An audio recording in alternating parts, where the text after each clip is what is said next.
Hello and thank you for joining me. I'm Heather Forgan of stampwithnellie.com. I'm an independent Stampin' Up demonstrator in the UK. And by the time this video goes live, you may have seen this project already. I'm making this for the Inspire Ink blog hop, and our theme for November is Advent. So I have made 3 little milk carton boxes, and this is my sort of standard one, and I've just increased the height for 2 and 3, and I need to make 4. And then what I'm going to do is actually make a little box to house these. Okay, so this will probably be in 2 parts. I'll make the last of the little advent boxes, and then I will decide what I'm doing for the rest of it. Okay, so I've got early espresso card, and all of these measurements for the 4 different boxes will be on my blog post. There will be a link to that below in the description, and there will also be a link to yesterday's blog hop so that you can go and get some other advent inspiration. I just thought that these gingerbread house type boxes were quite cute, but there was no way on earth I was making 25 of them, so 4 would have to do. So this piece of card is 8 1/4 by 7 1/2, so this is the biggest one. All of them will be 8 1/4 in length, but the next one down is 7 inches, 6 1/2, and then the smallest one is 6 inches. Okay, so the scoring along the long side is the same for all of them, and it is simply at 2, 4, 6 and 8. Now, if you're in the US and your cardstock is 8 1/2 inches, just leave that extra bit there and it'll give you a bigger tab. Okay, turn it around, and the first score line is 2 inches on all of them. The first one was 5 1/4, then 5 3/4, then 6 1/4, and this one, actually that can't be right. No, the first one was 4. Okay, for the smallest one was 4. Then was 4 1/2. I've done one at 5. I need one at 5 1/2. And then normally my small box is 5 1/4. That was what was getting me confused. So that would be 1 1/4 extra. So that takes me to 6 3/4 for this one. Okay, as I say, all of these measurements in my blog post. Turning it back round with the small panel at the top, scoring it at 3 inches just down to that first horizontal score line, and the same at 7 inches. And as I say, that is the same on all 4 boxes, as is the next bit, and that is simply to add in some diagonal score lines.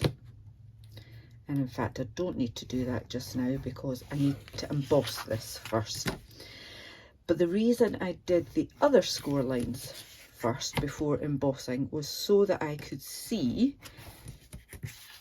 where to emboss, because the embossing folder that I've used is this brick and mortar one, and as you can see, it is quite a bit smaller than the card. So to do this, what I've done is line up my folder along that score line at the bottom there, okay, so that I can tuck that away, and also just line up the edge of the folder with that score line there. So I've got 3 full panels so 3 sections all being embossed at the same time. Okay, so as I say, I want to tuck that. I need to finagle it a little bit further out so I can tuck it out of the way, because it won't fit through the platform on my cut and emboss machine if I don't. So I've got my folder, sorry, I've got my base plate number 1, I've got my folder with the cardstock in it, and then I've got plate 4 because this is a 3D embossing folder. Just needs a little bit of encouragement to get it going. There we are. Okay, clunk. So that's that bit of it done. Now, as you may be able to see, it's kind of disguised the original score lines, but we will go back in and put those back on. And then all I want to do is just do that missing section. So the folder, you can see the line where the pattern stops. I want that line on my join, and then again tuck that bit out of the way, and it's recommended that you put the join of your folder through first. Pop that on, and then I'm just going to do it and then take it back again. Alright, and there you go, we've got embossing and all the bits that we need it. Didn't need it on the bottom bit there at all. So embossing done. I'm coming back in with this because the score lines are there. In fact, that's not bad actually. I'm not taking them too far out. I think it's these ones, because of the type of embossing folder it is, that kind of get a little bit lost. I'm just gonna do those ones again, and then I can come back in and do those diagonals again. As I said, I probably could have left them until now to do. But there we go. So that is the bones of the box for the house. A standard milk carton box. So I want to cut up all of these lines here to that score line. Okay.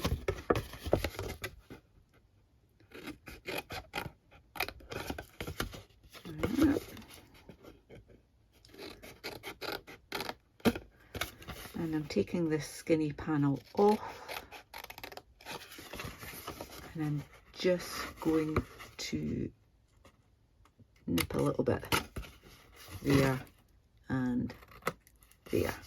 Okay, that one. There we go. So I simply want to add some glue along there on that skinny panel.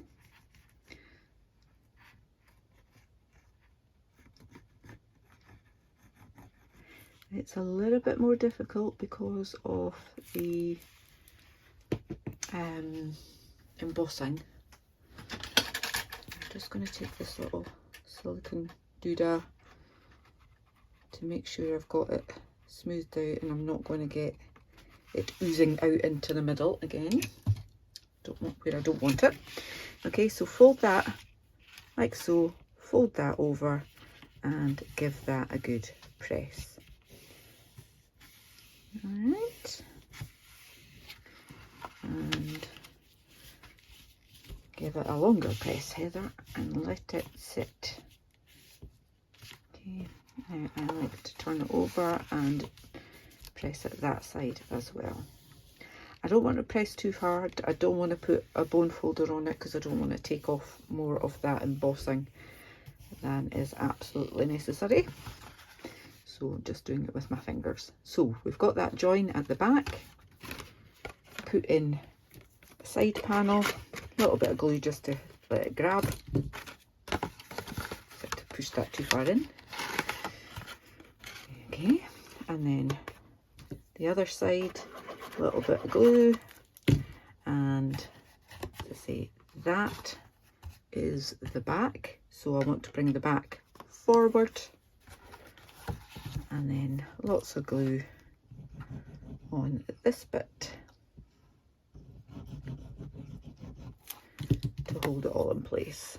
Okay, and so my front has that nice rounded edge there. Simply squeeze it. Should have done that embossing. Should have done that line again. Definitely do all your lines again. Okay, and I think it's because it's embossed, it's kind of broken the fibres down a little bit, so it wants to go its own way. Normally when you do a milk carton box, it will just simply fold in, no bother. But there we go, we got it in the end. Okay, so you'll see with these ones that I've got some snowy roof tiles on it, just using basic white card and this stitched scallop die from the Scalloped Contours dies set. This one here I used for the door on my little boxes as well, so I've already got one prepared from crumb cake card. And to do the roof panels, I simply pop that along the bottom there so that those scallops are at the edge of my card. Okay, ran that through my cut and emboss, and here's part of one, and then overlap that very slightly and run it through again. Okay, and then that will so I did that on a piece that was 2 inches wide. Yeah, so that one's 2 inches wide. Okay, once I had that scallop along there, I scored it at 3/4 of an inch down there, and then that gives me this piece. Okay, and then I cut them into just the tiniest margin over 2 inches, because my box is 2 inches wide, but I wanted it to be just slightly wider, so 2 1/16 really, but just I put it to 2 and I moved it tiny fraction each time. Okay, so that got that bit. Okay, I'm going to fold that because that is then going to attach onto there like so, but I've got 2 layers. So what I then did was have a piece of card that is 3/4 of an inch wide. It's a bit fuzzy, and did the same thing with the scallop. But what I did with those was I started it at that end, or let's keep it the same way, Heather. So with the first one I did it that end, and then with this, the narrower one, I did it that end, so that when I cut them they're not exactly the same, and then you've got a little bit of an offset on them like that. Okay, because you don't want them to be perfectly in line. So I've just got this one left to cut. Just left it so you could see it. And when I cut it, I actually did that bit first and then I cut it down. So I measured it so that, sorry, I cut it so that those scallops are sitting on that 3/4 of an inch line there. And then when I'm doing it this way, it's 2 inches and just a tiny bit, tiny bit. What I would say is keep your blade at the bottom and push up, because if you push down the way, because it's narrow, you could push it out of the alignment. Okay, so that is that bit ready to go on there. Okay. A little bit of gluing. So I just glued all of this and just put it up to that score line like so, then glue on all of the back of this,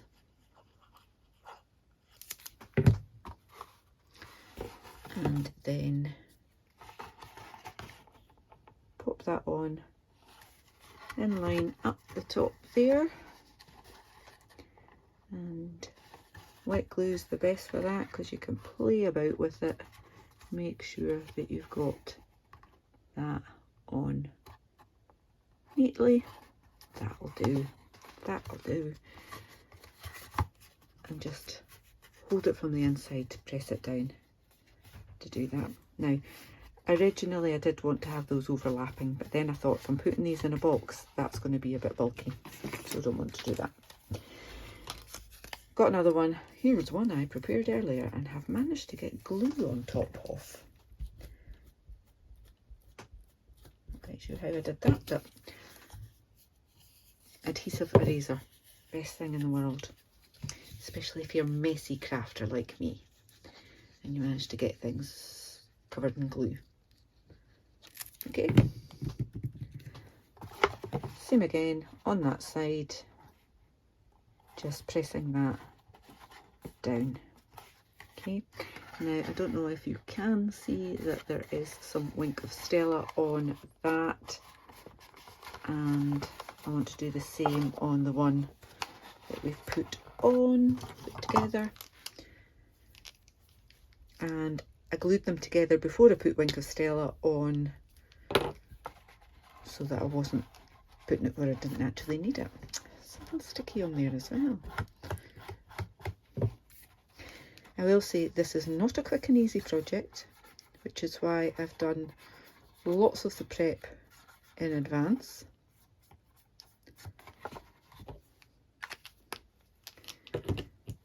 And it's quite repetitive, really. Okay, so we've got the front of our box there. It needs a front door. Now I don't particularly want these scallops down the bottom there, so I've just trimmed those off like that. Okay, and each door is slightly longer than the last one. Okay, so we've got that one, and then that one, and this one's just going to be marginally bigger. But I want to add a little bit more detail onto it, so I have a blending brush and crumb cake.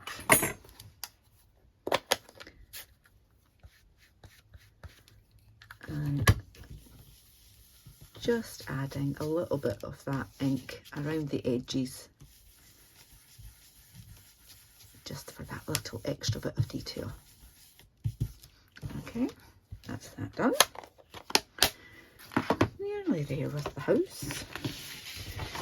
The house obviously needs a door number. I've got 1, 2, 3. This one needs to be 4. And I've just got a narrow strip. I think that's less than an inch, isn't it? 3/4 of an inch. And the numbers are from the Alpha Best stamp set. There's numbers there. Now I've not used this one, so I'm just going to check that it stamps fine. It does. Sometimes you just feel you need to condition your stamps by inking them and cleaning them off or stamping them off a few times, but that one was perfect. If you're doing multiples using this punch, it's much better to do it on a thin strip, thin long strip, and then just work your way down. Easiest way to do them. So I think I'm finished with that as well. So that was Early Espresso to go with the card. Let me just get rid of some of the bits and bobs. And again, I just want to add a little bit of glue. I'm going to use my little pot here onto the back of that and pop that on my door. I have already tied a bow with this beautiful metallic woven ribbon, and this is Parakeet Party. So just tied that in a bow. I've got glue dots, mini glue dots here, and with my Take Your Pick tool, I'm going to curl that up a little on the paper still. It just uncurled. Doesn't normally do that. Okay, it's on there now. Put that on to my bow.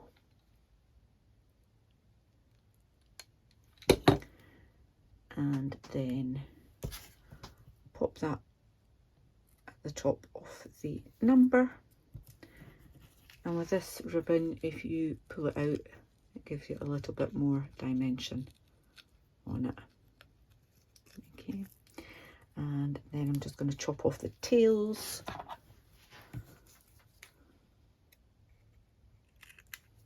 And they will naturally just fray a little bit as well. Okay, so coming down door number 4. Your time is up. So that's going to go on there. In fact, I'm going to use my little pot glue as well, because I want it to get glue right into all of those little nooks and crannies.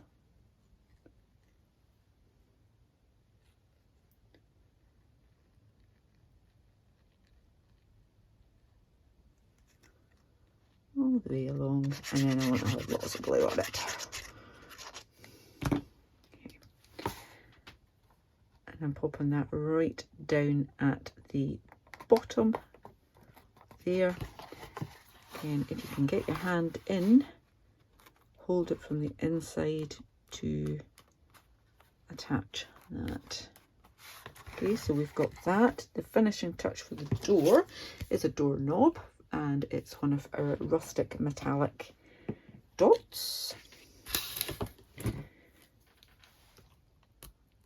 And just use my Take Your Pick again and put that on there. Okay, so we're getting there. Stampin' Up don't sell these, but I got them on a certain A to Z website. So we've got them like that. Now the other thing that I did on them was add little windows on the other sides. So that is using the smallest square from Stylish Shapes with Crumb Cake card. And I've cut little slices of white, basic white card that are 3/8 of an inch long, wide. And then again, make sure you're going that way to push it against the guide. I've got 1, 2, clearly need to change my trimmer blade because they're a bit fuzzy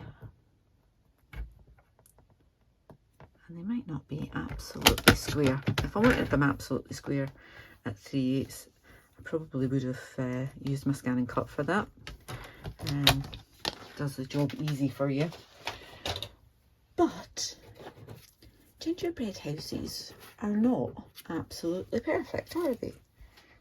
So why would you expect this one to be any different? Right, where's my tweezers? There you are. Okay, so again, little pot of glue is just that easier to work with. And pop them in the corner, leaving a little margin, like that.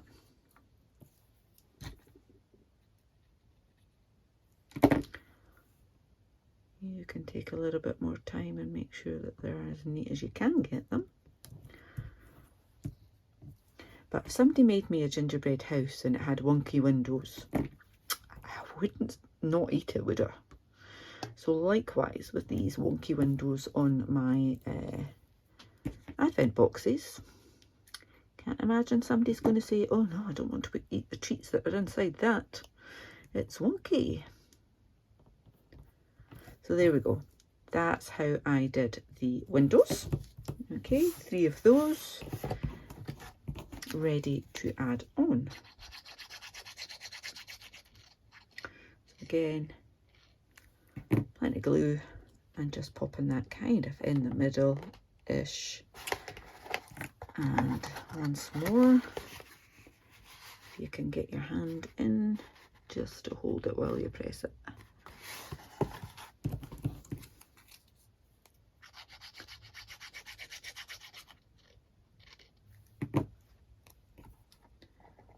Okay, another one on.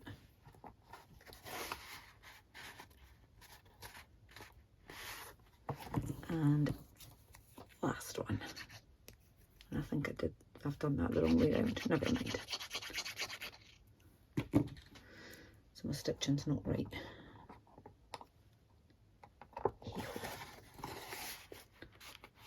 It's just a little bit extra detail.